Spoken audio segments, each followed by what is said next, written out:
to assign to respective employee. So to assign to the employee, you have to go to employee maintenance. To go to employee maintenance, you have to go to payroll, employee maintenance. And in this chapter, we will focus only on one employee, which is Iron Man. So for all allowance, we will only assign to Iron Man as an example. So we edit Iron Man. To assign for allowance is very easy. What you need to do, you need to click and search for addition and deduction. So any addition of allowance or deduction, you can assign it here. So as you can see, here is empty because we not assign any addition or deduction. So you click on add payroll item. Here you can assign for allowance, deduction, optional deduction, and also BIK.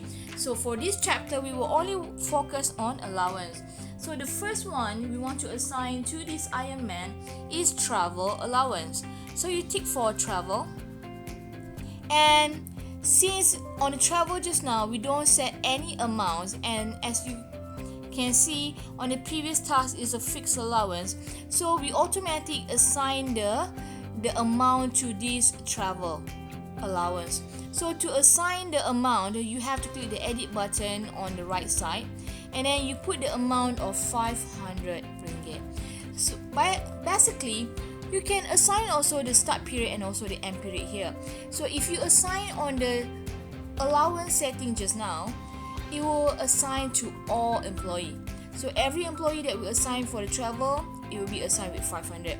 But if you don't assign any amount, means each individual employee will receive a different allowance of travel, you can ignore on the amount and come to the payroll item here. You can set the amount. So this amount will be automatic received for this employee every month. If you put the start date and end period, automatically start on this date until the end period, then after that the employee will not receive automatic anymore.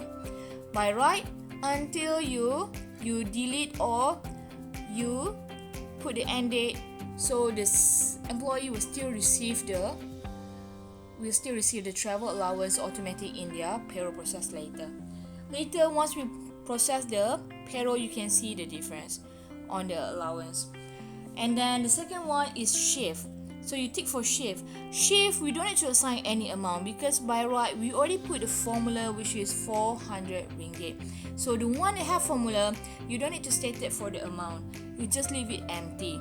So this one, don't forget to click on save. You must click on save here and then click on apply. So you will see allowance already. We already assigned 2 allowance to this employee of Ironman. And you must remember one thing. A lot of users do mistake when they assign the addition or deduction under employee maintenance. They only click save on the setting only. They don't click the big save on the top. So automatic when they process the payroll later, they won't see the allowance and also addition. It will not add on into your employee deduction or allowance. So this one you must remember to click on save. So once you click save, automatic the allowance will be add on into Ironman. So this is the method or the way on how you can assign the allowance to the employee.